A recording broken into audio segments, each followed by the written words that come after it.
Life Management Science Labs would like to acknowledge that we live and produce this podcast on the traditional lands of the Wurundjeri people.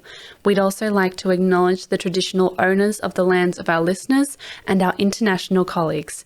We'd like to thank and pay our respects to their elders, past, present, and emerging.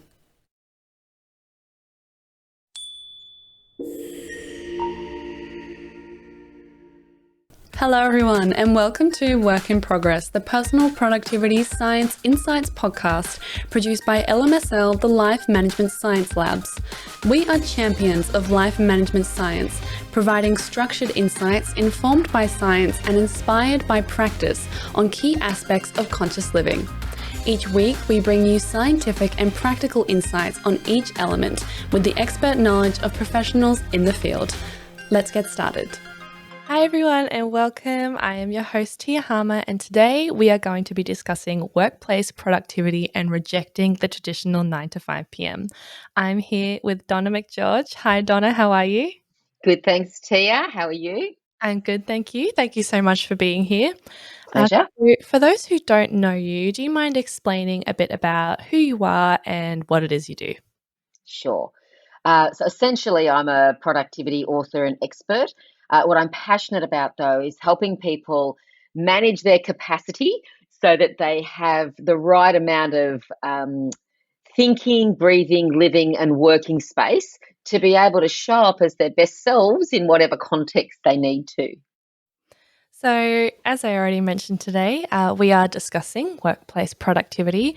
So, for our listeners, Donna, how would you define workplace productivity? So, of course, it's going to be different and unique for everyone. But I think if I was to give an overarching description, I'd probably say the things that you value and or the things that create impact. And so when we work in an organization, we're hired for our genius or our smarts. And so anytime we're doing the things that are directly related to those things that are impactful, that we value, that the organization values. Because you all know you've had those kind of days where you've been flat out all day doing nothing of value and you're exhausted, Yep. versus the days where you felt like you were in flow. And those flow days were probably the days you were highly productive doing the very things that your genius loves to do. Yep, exactly. So before we get into all of that, we're going to do some rapid fire kind of icebreaker questions so that our listeners can get to know you a little bit more. Okay, so I'm going to just ask you some questions and just, give me answers for whatever comes to mind. Okay. So I guess my first question would be, what is your favorite book at the moment? Probably the book that I wish that I'd written, which is Atomic Habits by James Clear. I have heard about that. How is it? It's such a good book, and New York Times bestseller. You can't kind of go on any social media platform with someone not raving about, "Hey, I've just read this book and it's amazing." So, yeah, and it's good. It's really good. That's great. I'll have to give it a read. So, what is your favorite movie? Gosh, probably The Shawshank Redemption. Oh, that's a good choice. Yeah. Definitely legendary. Everybody has to see that, I think. Yes, okay. Indeed. And obviously, we're a little biased, but what's your favorite podcast? Oh, of course, it's yours, Tia. This is my favorite podcast. Wouldn't miss an episode. Thank you, Donna. That's a very, very nice answer. Wonderful. And do you have a favorite documentary? I always like the answers to this question because I love documentaries. Well, I'm not sure whether this counts as a documentary or not, but I always loved the Walking with Dinosaurs series where they kind of had animated dinosaurs and they were showing you life back in the old days. I think it was narrated by someone fabulous. What's his name? I can't think of his name right now. They're very famous. Like David Attenborough. That's the one. Yeah, David Attenborough. That's him. David Attenborough. What a legend. Okay. Do you have an app that you would recommend? My favourite app is WhatsApp. And that's because I can, mostly because I stay in touch with my family. We've got a really good group family one on there and it's very active. I just love it. Oh, that's so lovely. Okay. Do you have a favorite artist? Look, this is going to sound a bit cheesy, but actually, it's my mum. She is Oh, a watercolor painter and has been for a lot of years. And so I just love her work. So it'd have to be my mum, I'm afraid. that's such a beautiful answer. I love that. Okay. What is a recent course you have completed? So I studied neurolinguistic programming. So I would say, and I went all the way. So the most recent one was I'm a teacher and trainer of NLP. But of course, you start as being a practitioner, then a master practitioner, and then you become a teacher. So yeah, all the way with all of that. That's so exciting. If you didn't grasp from my eye enlargement, what exactly is that? Because I was like, that sounds very complicated and interesting. So do you mind just It's explaining what not. that is? It has the worst name. In fact, the originators of it have later been interviewed and said they wish they'd called it something else because it really makes it sound way worse than it is. And the fact that you said your eyes enlarged is quite interesting because one of the aspects of NLP is observing people's physiological changes and looking for patterns in that. And so when you say your eyes enlarged, I actually couldn't see that, but that's okay. So really, I would say it's communication on steroids.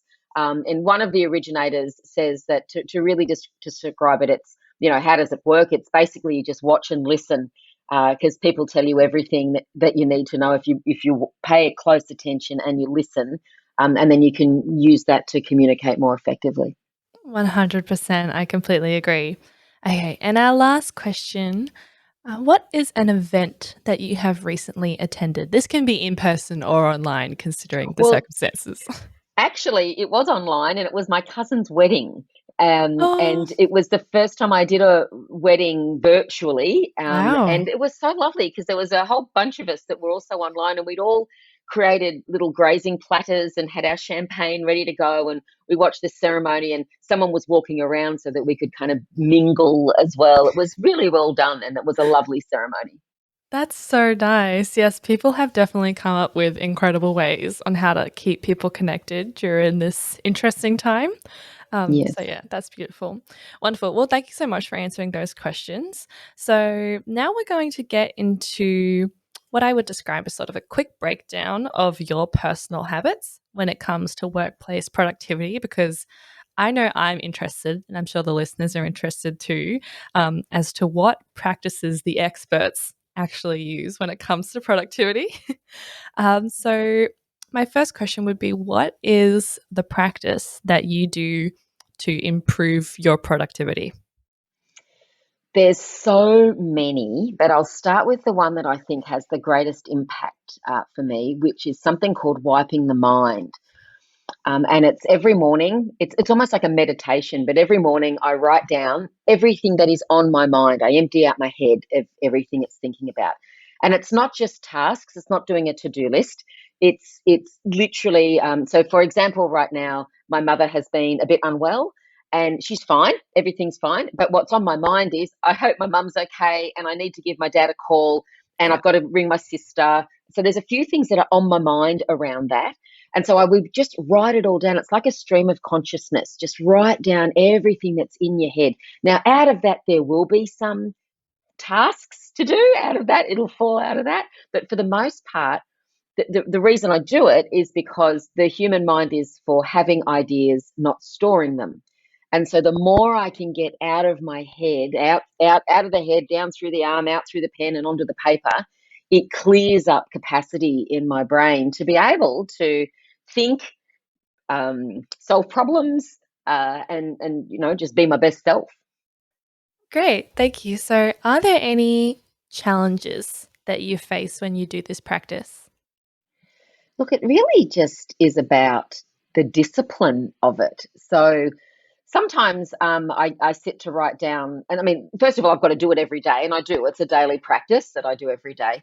And I know I get busy sometimes, and I think, oh, well, I do it today. And I know the days that I haven't are the days that I don't have as good a day. So I know it's really good for me. But probably the thing that happens sometimes, and this, when you do this a lot, when you do clear out the stuff that's in your head, I do sometimes sit down and I write down three things and go, is there anything else in there? And it's like silence greets Yeah. me. So there's clearly not a lot in my head some mornings. No, completely understandable. So I guess I'm curious to know, a lot of people struggle to kind of make time to sit down and actually sort of jot things down and I guess sort of journal. Mhm. So how do you find time to do this?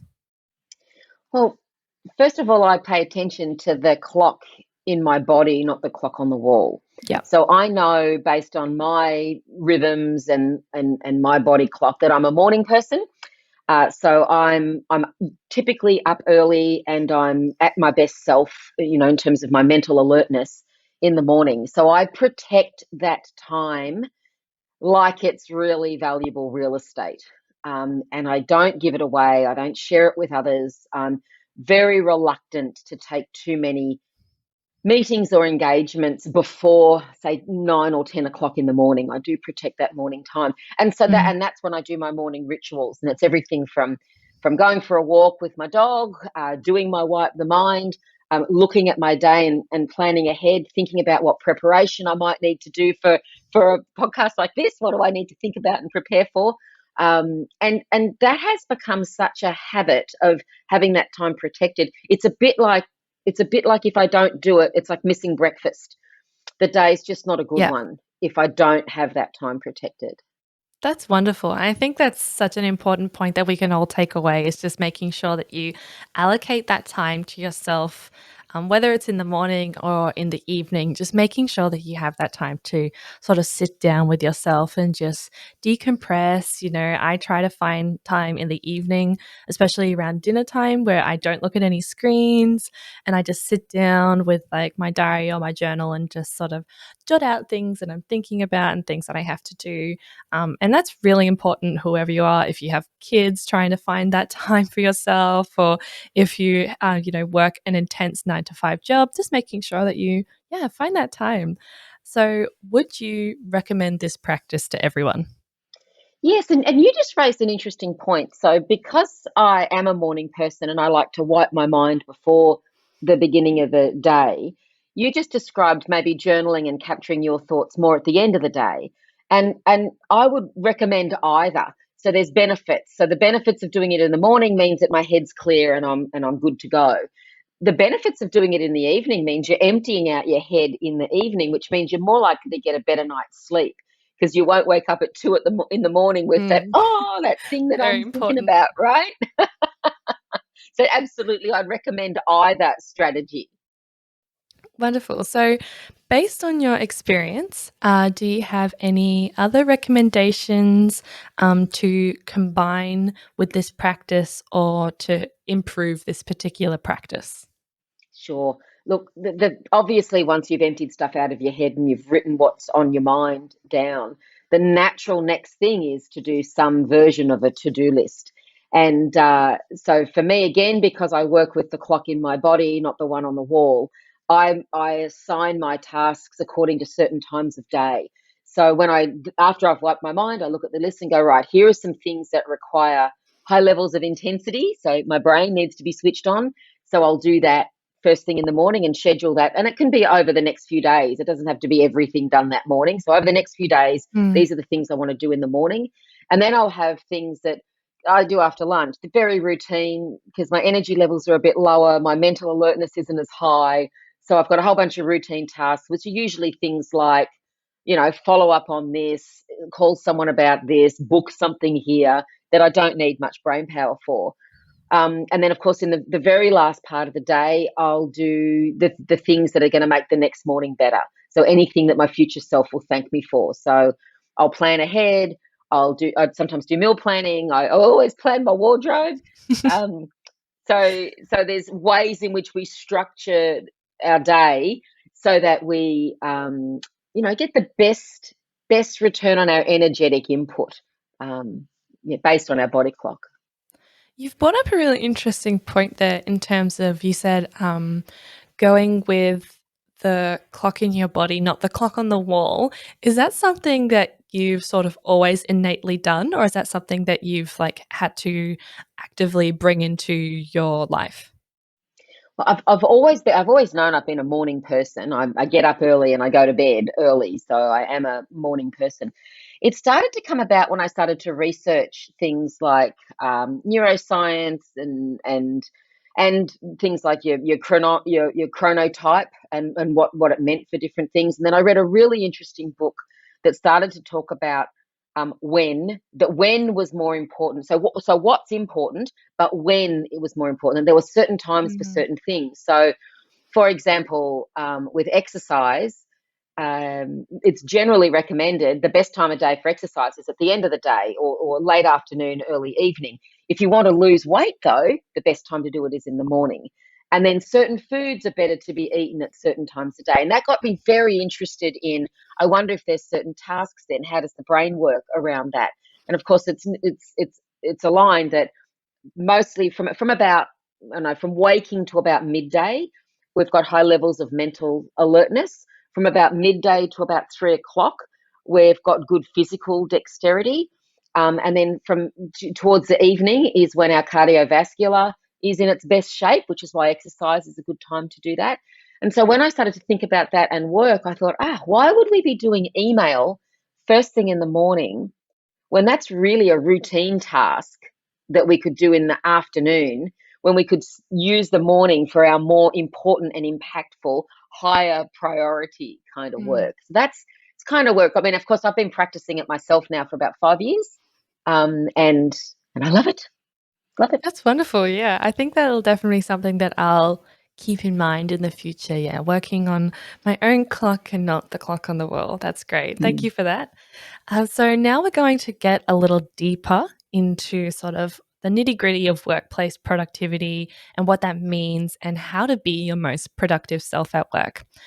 So, just for our listeners, productivity can be seen as a mental attitude where a person aims to improve their life in an efficient but loving way. And so I'm going to assume, Donna, that there is a difference between workplace productivity and personal productivity. But how would you define productivity both within and outside the scope of the workplace? I don't know that I'd separate them at a high level terribly much because it's still about the things that are more valuable to you. So maybe in personal life, I would say what constitutes productivity is getting done the things that you need to get done. So we all have personal admin we have to do and making sure we're doing all the right things. But I'd also say, what are the things that bring you joy and fill you with energy? And so I'd be prioritizing those kind of things and saying that if I'm doing those kinds of things, that's helping me be productive, it's helping me have the right mindset, and the chances are I'm going to have a very fulfilled and enjoyable time of things. At work, it's where we're engaged, we're hired for specific things. We have key tasks. That's what our job is. And so I would say you're being productive if you are delivering on the promise that you made when you took the job, and that the organization is getting the leverage of your genius or your smarts, the very thing that they hired you for. So in both cases, it's around doing the things you need to do, the most important things. But I'm also going to layer on there this idea of the things that add value and the things that are impactful in either context.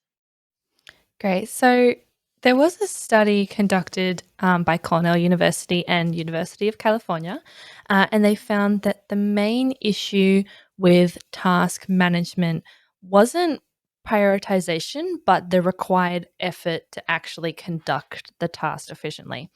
So, when it comes to productivity within the context of task management, what advice do you have for individuals are willing to take on more complicated or hefty tasks? And what should be the starting point? So I sometimes think the size of a task is what we make happen in our head. So, and we quite literally we imagine a task and we imagine it Mm. huge in our head. Exactly. So I'm a believer that momentum trumps motivation.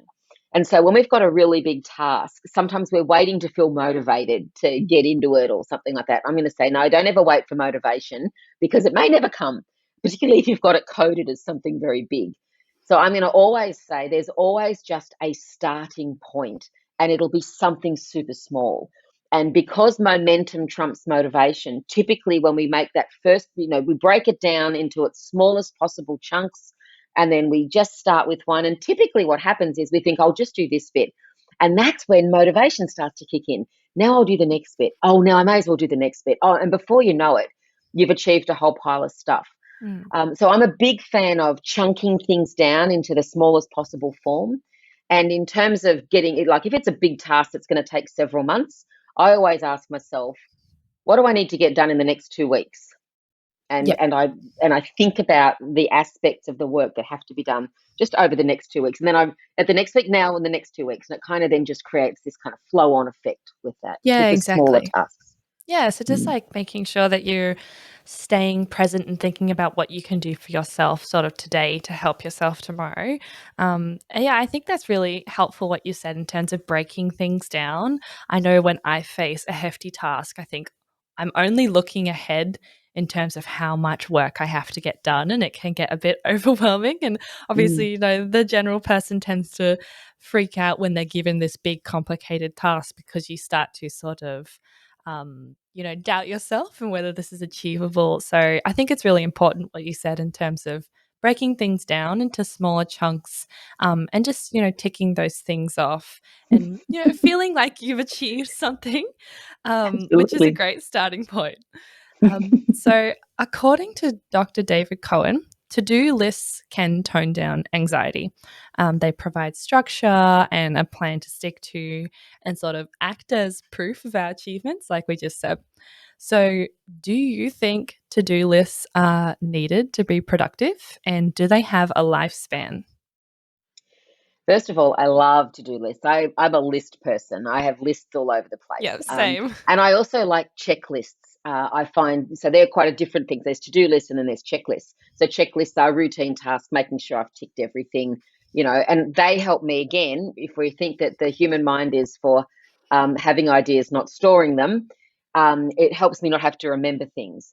And so for the same reason I love to-do lists, get everything out of your head, get it written down, get it documented somewhere is so much more important.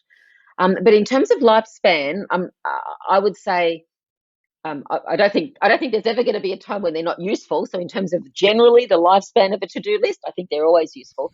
Mm, But what I pay attention to is what are the things that I didn't get done, and how many times am I rolling them over for several days?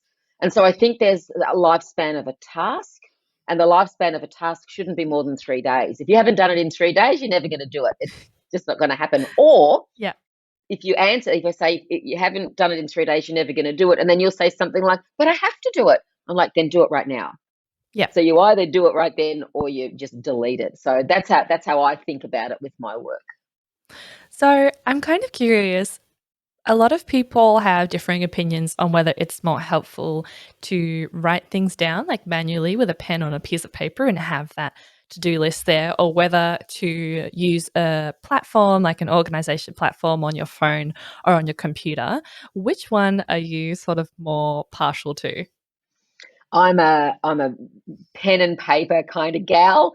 I've always loved. I mean, again, you and I are of a bit of a different generation, I think. So you may not remember filofaxes. Do you know what a filofax is? I want to Okay say to say yes, no. as in like one of those diaries that have the Diary little slots systems, in them. yeah, that they had the ring Yes. finder My and all mum that. had one of those. Yeah, I've always had some kind of diary system. I always loved diary systems. I'm a bit of a stationery junkie. One of my Oh, I things that love I do to calm stationery. myself if I'm ever stressed is go for a wander around Officeworks.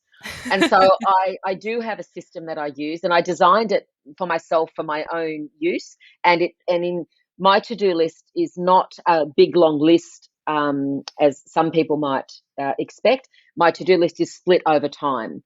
So when I think that I have something to do, I have run it through a filter first of, is this going to require much intensity, and Mm, how impactful is it?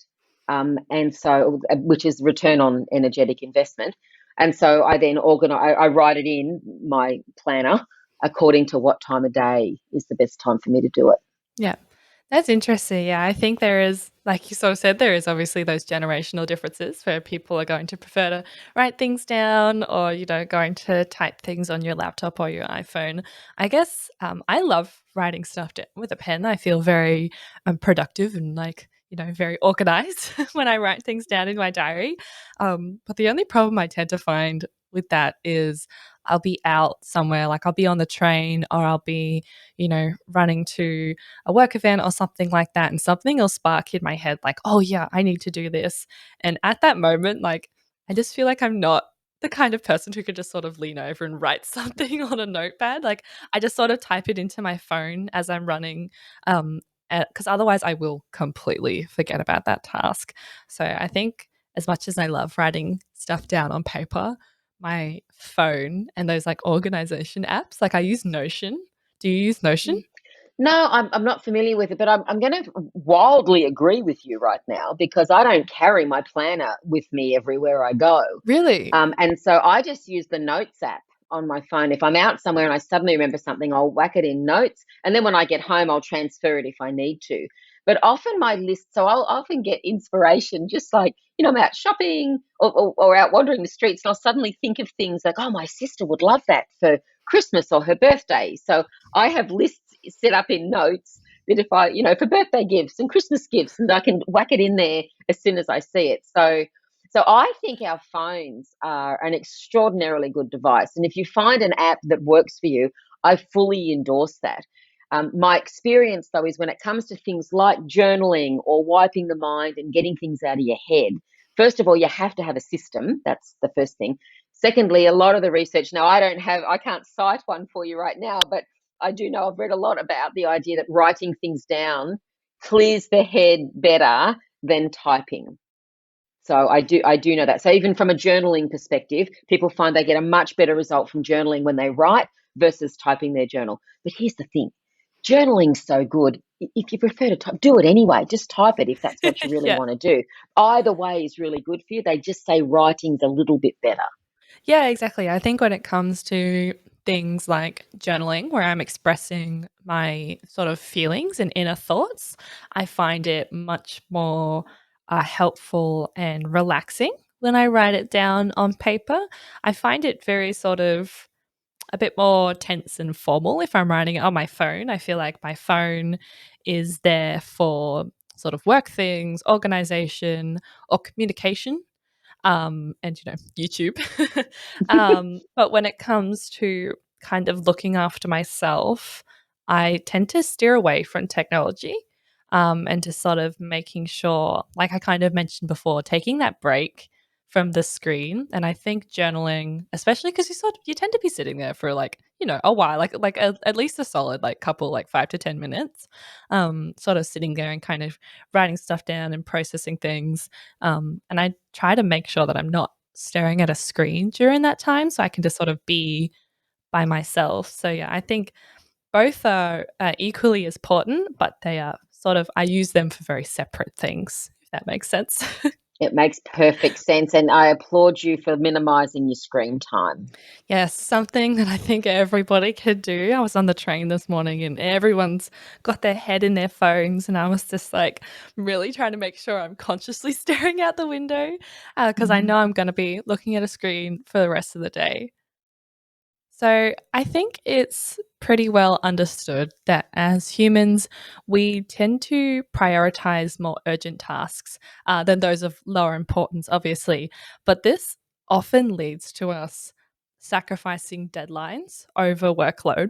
So, what would you suggest are the best methods to assess and rate the priority of tasks to ensure productivity?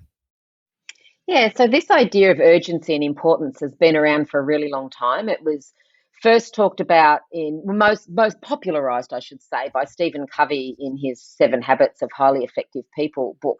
And all of us productivity authors and experts are standing on his shoulders. Like that's the root of a Yeah. lot of our work. Having said that, we now work in many environments where urgency is the norm. And so just about everything is urgent. And so when everything's urgent, how do you decide then? And again, I'm going to say it again, but because I work with the clock in my body, not the one on the wall, I find that if you run the lens or the filter of intensity, how much brain power does this need, and impact, how important is this to me, and what's the return on my energetic investment of this, then I'd be looking at my tasks in that way. So I'd be doing those things in the morning when my brain is most switched on, because Mm. there are things that don't require much brain power. You can do those in the afternoon. And quite frankly, I think urgency is a bit of a cop out, that we just assume this ASAP or this urgent. And for the most part, when we begin to operate using our brain and our body clock better, it almost gets to the point where nothing feels stressed and urgent anymore, because you can Mm. clearly see when it needs to be done. You'll get to it at the right time when your body's ready to go and your brain's ready to go. And so rather than feeling like I fill my whole morning full of just stuff, I'm like quite discerning and quite conscious about what I'm using my time for. And that creates a sense of real calmness about how you go about doing your work. Yeah, I think you've raised an interesting point there in terms of that urgency. And I think we put a lot of pressure on ourselves. I feel like more so now than ever before in terms of when things are urgent and they need to be done ASAP, and all of a sudden you're hit with all this stress. And I think even people in Australia can probably see the differentiations. I know because I've lived in a few different places. Melbourne has that really intense sort of urgency, like when you're in the city and you're walking through crowds and everyone feels like they're running somewhere. Whereas Queensland tends to be a little bit more laid back and relaxed and kind of like, yeah, okay, like we'll get to it when we need to. So I think, yeah, it's important to, acknowledge when things need to be done, Mm-hmm. and understand, okay, this is something that I actually do need to do, in a rather time efficient way, but then also just making sure that you don't put that excess pressure on yourself that's just going to lead to more stress, and that's not efficient. So I guess the next question would be, what is your take on certain productivity myths? Because there definitely are some, sort of productivity only means work or creativity can't be fit into certain systems, or routines have to be rigid. What are your take on sort of these productivity myths? Well, I don't know that there's so much myths. I just think we've been led down a garden path with some of them. We've been told that hard work is what will get ahead. We've been told we need stretch goals. We've been told about urgency and importance. And I'm more about frictionless and effortless productivity. So we know that we're at our most productive when we're getting things done and it feels like we're in flow. And so, this idea that productive means I'm busy and I'm on and I'm active is totally wrong. It's about what is it that I need to get done, and what is an effortless and frictionless way of me doing that. So, this idea of no pain, no gain, I just do not buy into that one iota. I'm more about no pleasure, no point, frankly. And Oh, I like that. does it? You like that? Yeah. And does it feel easy and effortless? So if I'm looking at setting up a day's worth of work, and this is why I like the body clock idea, because I'm actually using my energy at its most peak and optimal time, which means it does feel effortless. But when it gets to the afternoon and I'm trying to do work that requires my brain to be switched on and it's just not as good, say at around 2 or 3 o'clock in the afternoon, then it feels hard. Then it feels stressful because I'm trying to do work that my body and brain is just not up for. And so I'm going to say that we get rid of urgency and importance. We don't. I mean, importance is okay because that's similar to impact, really. Um, but this idea that we've got to work on the urgent, because here's the thing: the first thing we do when we come to work typically is we open our email. And once we open our email, we're starting to process requests from other people. And the assumption is always that it's ASAP or urgent. So before we know it, we're at the mercy of other people's agendas. And we're now we basically spend the whole day in email scrambling. And so I'm going to suggest, and it may make some of your listeners vomit a bit in their mouth at the thought of this, but I'm going to say, what would happen if you didn't look at your email until about 10 o'clock? And you've focused on some important stuff, the stuff that's really important at getting it. You'll have decided that the day before. So the day before, you decide, here are the top 3 things I need to get done tomorrow morning, and I'm not going to look at my email till they're done. Now, I get that that That would make sounds people feel a scary. bit stressed, right? It is. It's a bit scary. But gee, but imagine once you've got those 3 things done, then it doesn't matter what you do in your day, right? Yeah. Then the rest of the day, if it does get a bit all over the place, that's okay because you've got those key things done first. Yeah, so I guess you brought up an interesting point there in terms of emails and checking emails. And I think it's important for people, if you are sending a task to someone, and I used to work in a firm that did this and was very conscious of this. If that task can be sort of left until later in the day or even completed within the next couple of days, sort of let that person know. Like sort of just be like, oh, by the way, this isn't urgent. Happy to receive this by, whatever date it is that you would like this done by. If it's not urgent, then, let that person know. Just allow them to sort of breathe and be like, okay, I can get this done when I have the brain power and the space for it and the time for it. So I think that's something that we should definitely all keep in the back of our mind when we're kind of considering sending tasks to people, because I think we can send them in a way where the words come across as very urgent and very sort of stressful. So I think, yeah, if you word your emails correctly and you let people know when the timestamps are, it can make a working environment just that little bit more healthy and bearable.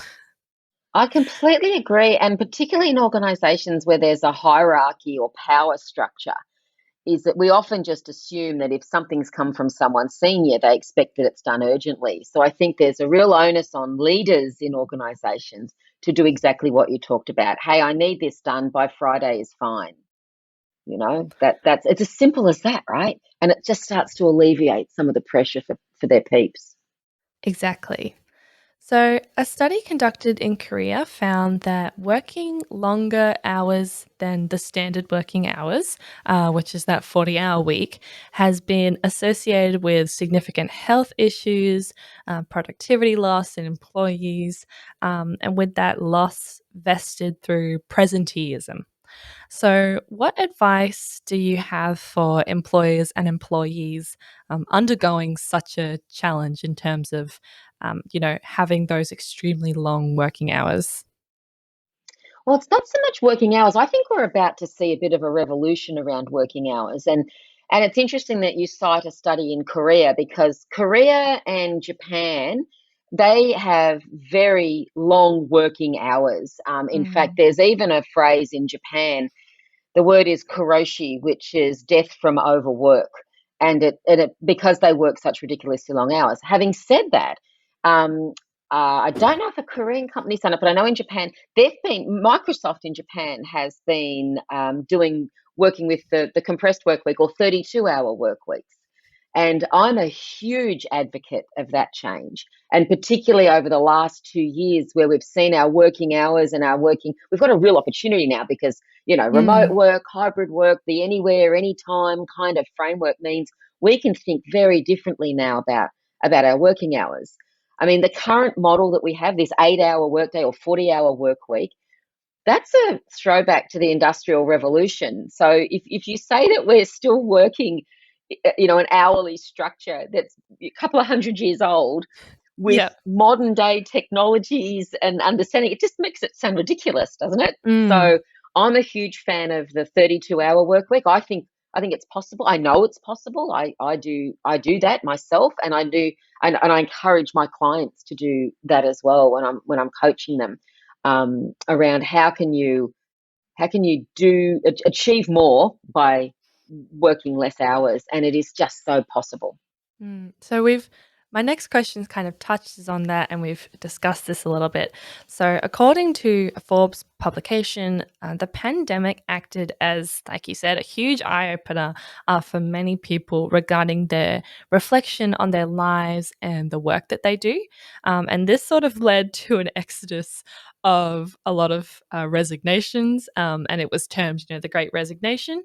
Mhm. And so mindsets towards workplace productivity have changed and they've developed. And like you mentioned, there's this shift sort of from working from home and remote settings. So, given the productivity has in fact risen amongst remote workers, do you think organizations should start addressing the issue of the 9 to 5 p.m. cycle? Completely. I think this idea of forcing people into something is ridiculous. And I'm hearing stories from even from my daughter and from her colleagues and just from other people out in the world that are saying, the with respect to people my age, the older folks are saying you have to come back into the office. And of course the answer is, well, why? Oh, because I just want you back here. And it's like, well, that's just not good enough, right? That's not a reasonable answer. You're absolutely right. There's been lots of studies have shown that people were up to 30 to 40% more productive working shorter hours. So the 32-hour work week, for example, the one in Microsoft in Japan, I think they said that they saw a 25% increase. And then a New Zealand company said they saw up to 40% increase in Mm, productivity with people working less hours. So that's straight up, there's no argument around hours and our ability to be more productive. In terms of home and work, though, I think there's, having been back in real life, doing some in real life work over the last couple of days, what I noticed was how much more data was available to me when I was physically in a space with people, which the more data I have, I think then I can make better informed decisions, etc., which can lead to greater productivity. So I think the balance is really important. And because we're all beautiful, unique human souls, we do need to figure out the right balance for us. yeah. So my daughter, for example, says that she has the most productive week when she does 2 days in the office and 3 days at home. So she does all the, and she's very, because she's a chip off the old block, she does all the stuff that, she's very efficient and organized about. Yeah. Here's the things I need to do when I'm in the office. Here's who I need to talk to. Here's the collaborations I need to do. And then she kind of goes home and powers through all the stuff that she doesn't need so much interaction with. So I think for all of us, we've got to figure out that it's kind of like, again, it is the watch the clock in our body, not the one on the wall. It's kind of now pay attention to our working preferences and practices and have a bit of consciousness around what we're achieving in the different locations. And from a leadership perspective, I think it's a real challenge for leaders right now to just Definitely. kind of step back and if you want to keep your people and your good people, and in Australia, that we don't succumb to the great resignation, that I think we need to just pull back a bit and let people now start to find their own way about how they're working and how they're doing their best work, I think is the best strategy. I completely agree. I think I've heard of people as like, people in higher up positions who are a bit anxious in terms of letting their workers stay at home after COVID because I think they're scared, which is ironic since productivity has increased, but there's that scared sort of anxiousness around, oh, they're not working, like they're not getting stuff done, like they're not doing as much as I need them to do. But then there's been so much research and so much proof that people are actually getting more done and they're being Mm-hmm. more productive. And they're being productive in a way that is helpful and efficient to like the company as well as their own mindset and mental health towards work. So, yeah, like you said, it's going to be an interesting time for leadership and people in those higher up roles to kind of let the reins go a little bit loose and just allow people and trust your employees that they're going to make the right decisions for your company and make the right decisions for themselves as workers because I don't think people are intentionally, trying to jeopardize their jobs. I think people just have a new mindset in terms of, well, my family is the most important thing. And that's what I've learned through COVID. Therefore, I'm going to make sure that, I'm not wasting that, hour or 2 hours of commute when I can be home with my kids, spending time with them after I've just, logged off and walked out of my home office. So, it's going to be an interesting transition to see how we go in the next couple of years, but I'm really excited to sort of see this new time. It's one of the nice things that has come out of COVID. I would Wonderful. completely agree. And you've touched on a few things in what you just said, is around people making choices about what works for them, is about organisations. This idea that if I can't see you, the assumption is that you're goofing off. It's just not true. And the last 2 years have shown us it's just not true. And when I was working with organisations over the last couple of years and helping them transition into remote work and working with leaders, I would always say that it's not about hours. It's not about when they clock on. This is not about timesheets.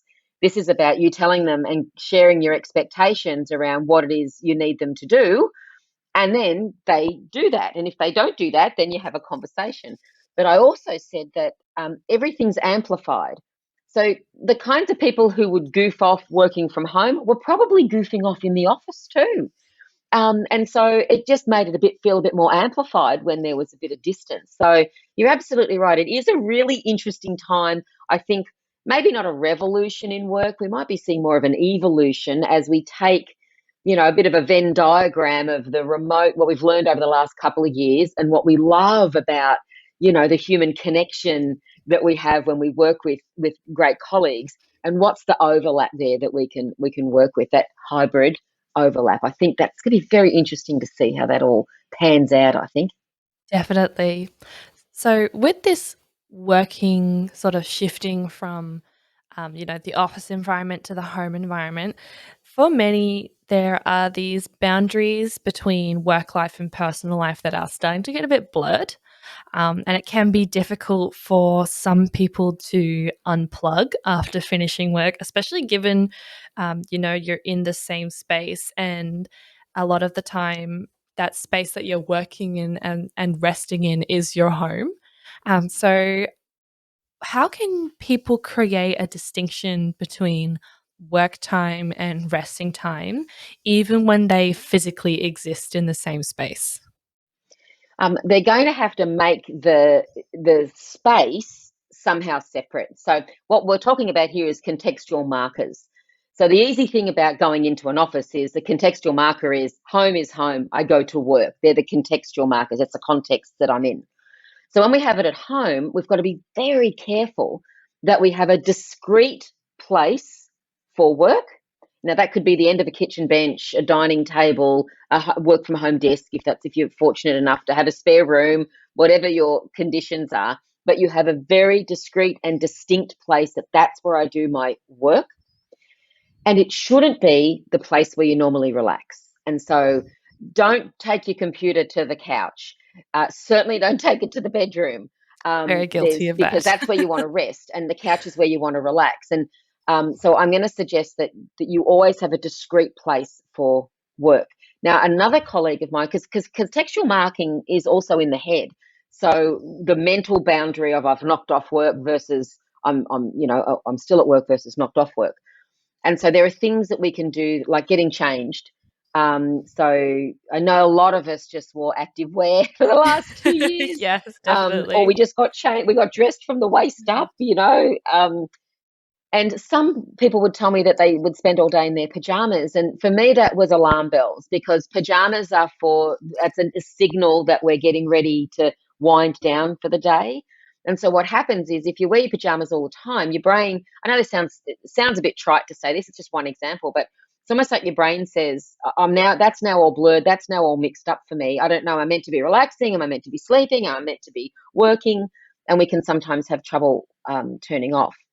My favourite story over the last couple of years was a guy that said he was really struggling with his boundaries.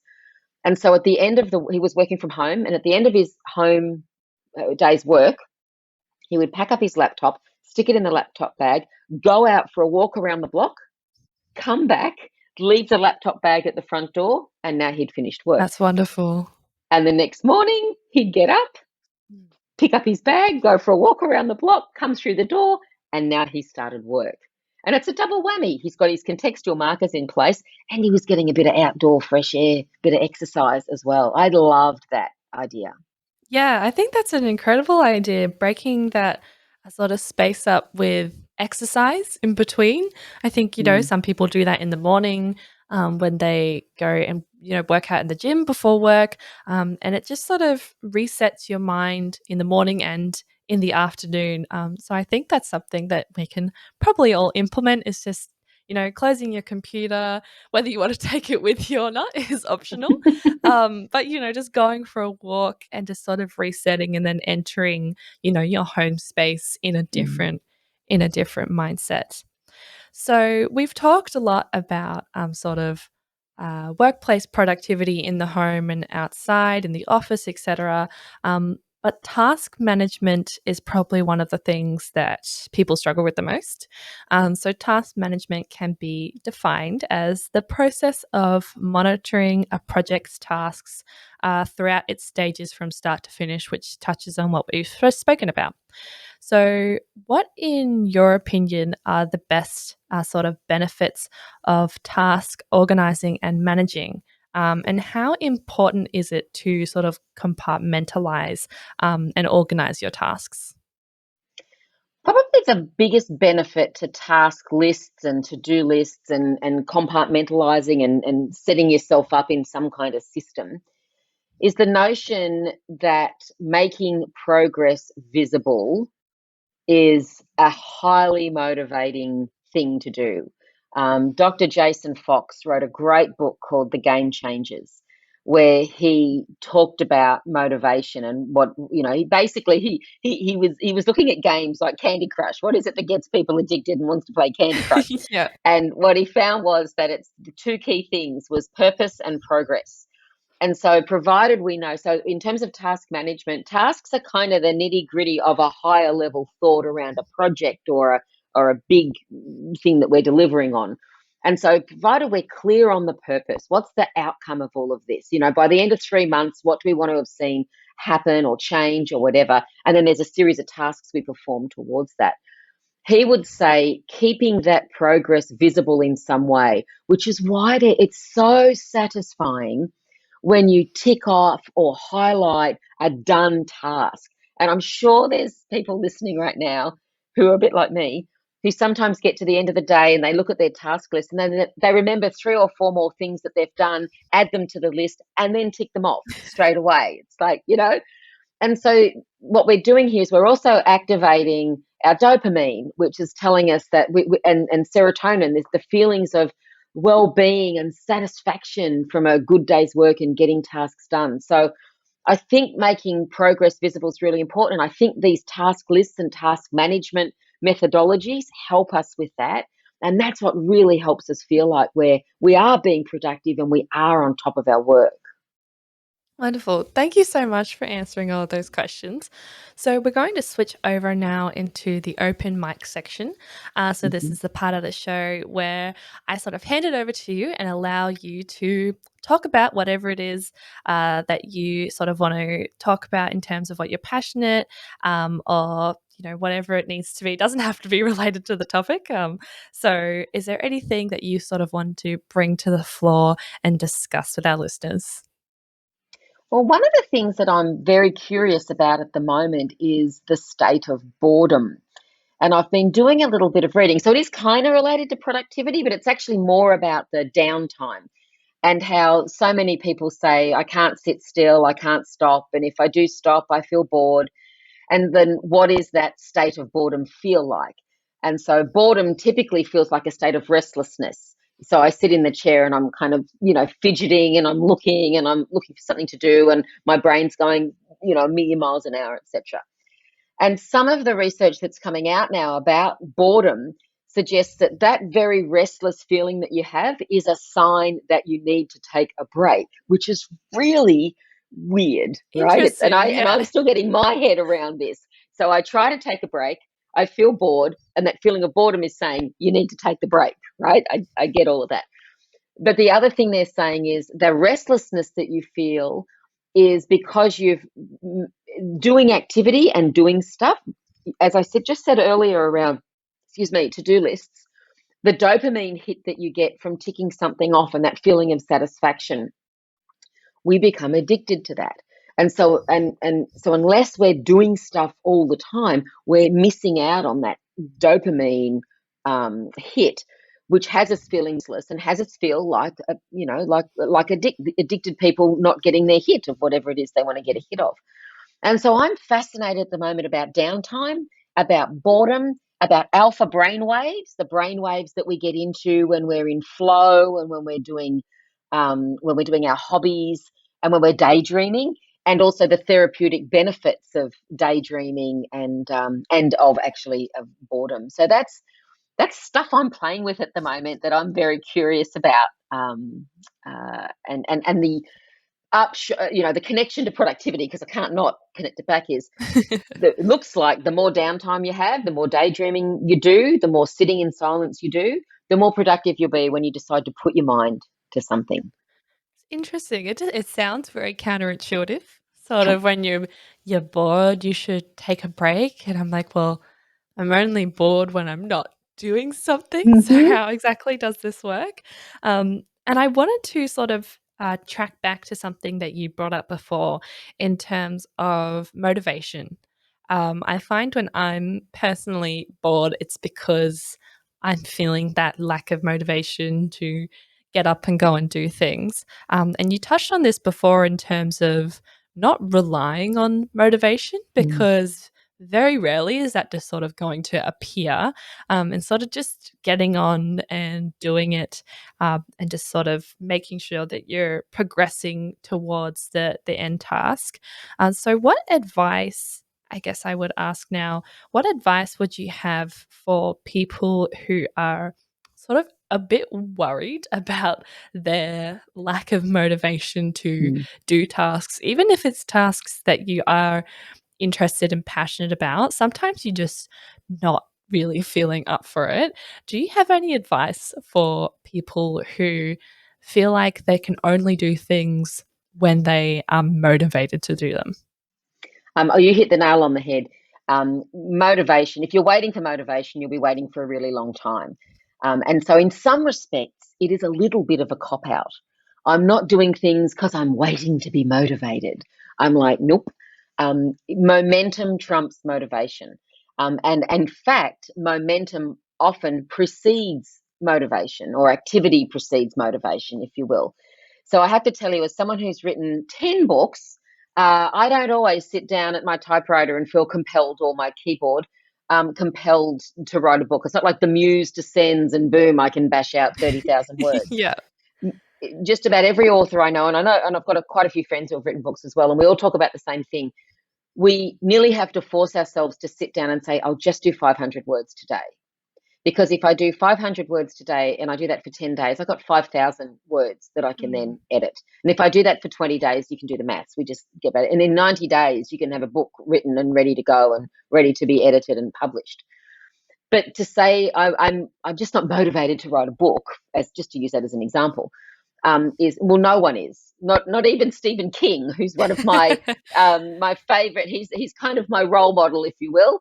And the reason, first of all, I love his books. But secondly, his work ethic is exactly that. He says he doesn't ever, he gets inspiration for his stories, but the Mm. motivation to write isn't always there. So he just literally sees it as his job. He sits down at 10 o'clock every morning, and he doesn't leave his desk until 4. And sometimes it's a really slow grind, but he keeps producing work, like one word at a time. And so I think we just have to remind ourselves that it's just momentum.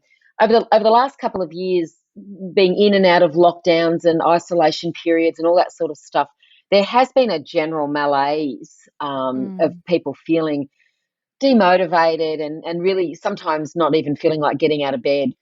And so some days it's just the act of getting out of bed is the momentum, and just doing one thing, just doing one thing that's just moving you in that direction can be enough.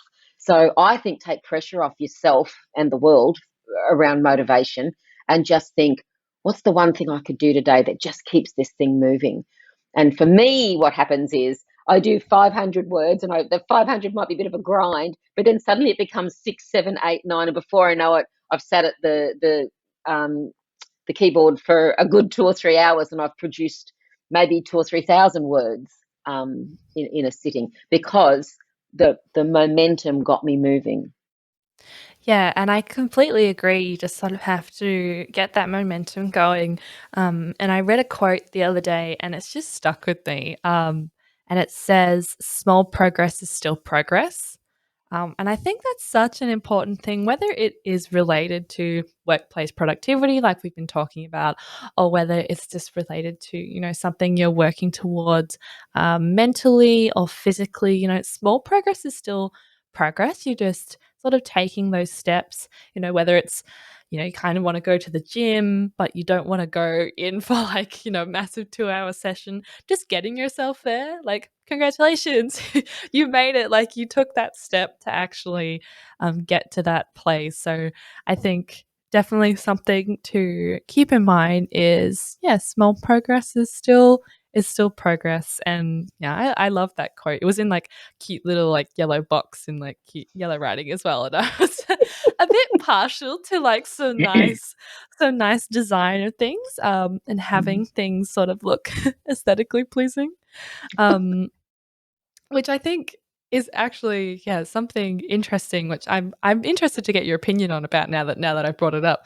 In terms of stationery or technology or, just your office, how important is it possibly to you? How important is it that we have a space that looks sort of visually appealing to the eye? Mm. Sort of having, whether your desktop is looking, clean and visually appealing, or whether your room's tidy, or even, if your tasks are all nicely sort of written out. How important is it to you that things look neat and tidy? And do you find that affects your headspace? Well, personally, yes. So I am a bit of a neat freak and I do have pretty nice handwriting and I do love stationery. So colored pens and highlighters are a part of my life. So I personally do like that.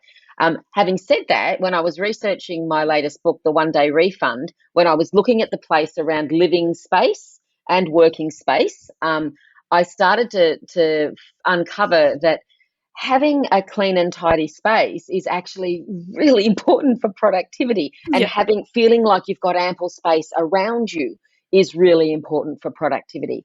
And as so is natural light and good equipment and all those kinds of things. I know myself, I feel a very strong sense of satisfaction when I have a really nice pen, and my handwriting's always nicer when I have a nice pen, or I've got a nice notebook, or all those kinds of things. So I do Yeah. find the aesthetics of work can be really quite motivating. And some people might say, "Oh, it's a distraction or it's procrastinating." I can't work until I've got a fancy pen and a beautiful notebook. But I actually find, for me, I find it a motivator. I find it's the kind of momentum that helps me work effectively. So yeah, I'm all about the aesthetics as well. Definitely, yeah. And I think that's an important note that you've sort of touched on there, which I think has to do a lot with our obsession with stationery. Our love for places like Typo, and you talked about Office Works before. You love to just sort of walk around Office Works and just sort of revel in the organization. And everyone likes to sort of stand there and scribble with the pens on the pad. Like, Oh, and everyone's then guilty of that. I know, and Kiki K, they've got so many Yes. planners and journals and beautiful books for everything. I can spend days in Kiki K. Definitely, it's so stunning in there. It's just such a Mhm. a beautiful aesthetic, and I think I think we all kind of look at it as, that materialistic, like, oh, you shouldn't be so material, like you shouldn't have to have like this or that to be productive. And at some points, those points are valid. Like, you don't need to go out and buy a whole new set of stationery every time you want to achieve a goal or have something done, which touches on a few other issues and points that I probably won't delve into right now. But I think it's important for you to understand in what space you are most productive, and Mm. with what tools are you most productive. I think it's taken me definitely a couple years to kind of understand, what things help me be productive. And I have my Kiki K planner, which I am guilty of, my physical diary, which I love. You can actually take the notebook out of the inside and replace it so that you don't have to buy like a whole new sort of pretty planner every time. But it's this gorgeous like leather bound one, and you can buy the recyclable notepads, which I think is really nice, being a bit Love it. environmentally friendly at the same I time. love it. Exactly. And we all love a good pen. I know I'm currently at university, and if anyone's writing anything down and it looks nice, someone will immediately ask them, is it a Muji pen, or where did you get that? And where have you bought this? Because we all love good stationery. I think that's something that we've all come to fall in love with. I mean, Muji does some pretty good pens, just quietly. Yes, it does. It really does. Just just a little side tangent that I've got on there. Well, thank you for opening the floor to that discussion. We're going to move now into some audience questions. So I've just got 3 questions that we've got from our beautiful audience, and so I'm just going to start with the first one. What are the possible disadvantages of flexible working hours, and how can we tackle them? Gosh, what a great question. The possible disadvantages of flexible working hours. I think probably the first thing that comes to me is I don't know whether this is true for everyone, and I also get not all men, not all women. But my experience with women is that we agree to do flexible working hours, and so it might be that we say we'll only do 32 hours or we might only do 4 days a week or something like that. But we end up doing a 5-day workload. And so Mm, sometimes I think the risk for the workers is that we get a day off, or we get a compressed work week, or we can work different hours, and we end up working longer or more because maybe it's partly gratitude, thank you for allowing me the flexibility, so we work longer or harder. yeah. Or I think because the flexibility is such that if we have a truly flexible workplace, it could be that, Tia, you and I are on the same team. I work Mondays, you work Tuesdays. And then we kind of, or I have, beg your pardon, I have Mondays off, you have Tuesdays off. And we forget that. And so me working on a Monday, I might just send you stuff and not remembering that you're not in, and vice versa. And then the tendency for us to just end up working on those days anyway when we're meant to be having a day off. I think it takes a bit more conscious effort when teams and people are, having different flexible, working conditions. So having said that, I really, the question was about disadvantages, but I really think the advantages outweigh that. I think Mm, if we have good communication and we're, having the right conversations with each other, I think we can do, we can make flexible work. yeah. Definitely. I think it's something that we're all tackling and we're all coming to terms with. And I had a beautiful conversation the other day with one of my friends. She's an entrepreneur and she runs a tutoring business. And she has no set working hours because she's the CEO. So she Mm. can work whenever she wants. And we were talking about how those flexible working hours, work for us, but they also work against us because everyone sends you things at all random hours of the day Mhm. and night. And even when we were sitting there, my phone was buzzing, her phone was buzzing with all these work things that we were getting through. So, like you said, I think it's just important that you learn sort of time management skills and learn to, sort of compartmentalize and separate your working hours from your life and just make sure that you're, stepping out and stepping back. So, our second question is, how do I stay productive in my work life without letting it consume other areas of my life? So, essentially, do you have any tips on work life balance? Sure. So I'm going to talk about the 15% rule. So the idea is that we don't have to be 100% on 100% of the time. That at work, we should be planning to be at around 85% capacity, which gives us a 15% buffer. And so this idea that I'm going to suggest very simple things like this 15% buffer could be protect the end of your day. So let's say you've got an 8-hour work day. Mm. The last hour of your day, say from 4 till 5, you should block that out and don't do any meetings and don't accept any other pieces of work at that time. So you get to choose, or you get to control the end of your day. because one of the things I know about many organisations is that if there's blank time in a diary, people it's up for grabs, right? People can just book Immediately a fill it. meeting and stuff, right? Yeah. And so I encourage people to protect certainly the last hour of every day and probably the last 2 to 3 hours on a Friday. No one wants to do heavy work on a Friday No. afternoon. The other thing I'll say is decide at what point is the last time. If you do happen to commute or you're working from home or whatever you're doing, or you've got your phone with you and you've also got access to things like email after hours, decide a time that you're going to stop looking at it. So I certainly don't look at email when I'm in bed ever, because once you're in bed, because usually I say maybe 9, 10 o'clock at night, there's nothing you can do. And the worst thing that can happen is you read your email and now you have a sleepless night because there's going to be something on your mind. So I remember a company telling me once that they used to put the answering machine on in their company at 5 to 5, so at say 4:55 p.m., because they said in that last 5 minutes, if we take a call, we actually can't fix it, and it just then creates a whole bunch of angst for the customer and for us.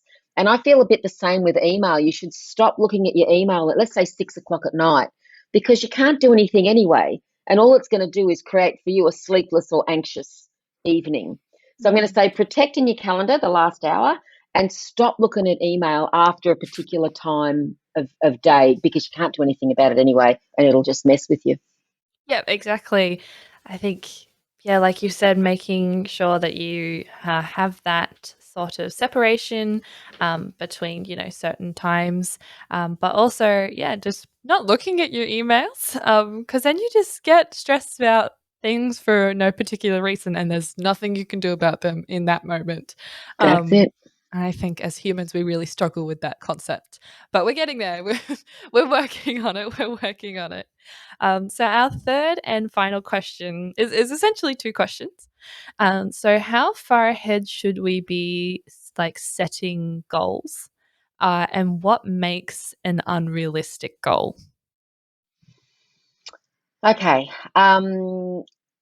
So first of all, I don't think that the thing about goals, I don't necessarily think of them as unrealistic. One of my core philosophies is, I'm going to answer that one first, the second question first, is if it's possible in the world, it's possible for you. It's just a matter of how.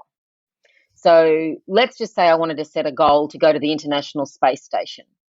Now, you might say that's an unrealistic goal. I would say Sounds absolutely not. fun. It is possible for people to go to the International Space Station. It's just a question of how. And then Yeah. am I willing to do all the bits associated with getting and possibly spending a great deal of money to get to the International Space Station, right? Yeah.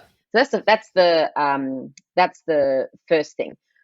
I think you have to have multiple levels of goals. So I think it's hard to go much beyond about 10 years. My life has always been, my husband and I have always done a decade at a time. What's this decade about? What's this decade about, etc. And so our current decade that we're in, we moved from Victoria to the Gold Coast, and this decade is about wind down, like making sure we've got, even though it's winding down, it's making sure we've got enough that we can begin the wind down. So I'm 55. I reckon I've got about another 10 years left in me. So this decade is going to be about making sure that we've got all the right stuff in place, so I have ample choice to stop work, when I want to. Yeah. And so that's for me that's a pretty big goal. But I know people that have massive goals. They want to be real estate moguls and stuff like that. And I go, all power to you. So I don't think there's a maximum. And for me, probably the minimum is, and it's probably the title of my next book, I think, is what have I got to get done in the next 2 weeks? Yep. So we can have a massive goal and then we can chunk it to what have I got to get done in the next 2 weeks. I think there has to be a sense of purpose. And if we go back to my comment around, my stuff around Dr. Jason Fox's work around purpose and progress, people are at their best when they have a sense of purpose and a sense of reason for doing stuff. Why do I get out of bed each day? And so I think some level of goal is really important. Now, I got to tell you that the time frame around it, I know you're looking for a more definitive answer, and I don't think I can give you one because I do think it depends. But I think having say, what do I want to achieve this year? What do I want to achieve in the next 5 years? What do I want to achieve in the next 10 years? I think is really useful. And then what am I doing in the next 2 weeks that's moving me towards those things is a good way to think about it. Great. Thank you so much for answering all of those questions. Very helpful answers, and I think something that all of us can learn to implement. I'm definitely a goal-orientated person. And people tell me all the time, oh, you need to make more realistic goals. But I think, reach for the stars, do what you can. And it's just all about, giving it a solid effort and giving it a go. So thank you for answering those questions, Donna. So that pretty much brings us to the end of our podcast today. Thank you so much for being here. Before we go, you did mention a couple times that there is a book that is available. So for those who are looking to grab a copy, where can they grab a copy? So the book's called The One Day Refund, Take Back Time, Spend It Wisely. And you'll get it on any of the good bookstores if you're a Booktopia fan or an Amazon fan, whatever works for you. And of course, you can get it at donnamcgeorge.com/shop. I have all my books in there for people to grab. Wonderful. I'll definitely be grabbing a copy of that. Thank you so much, Donna.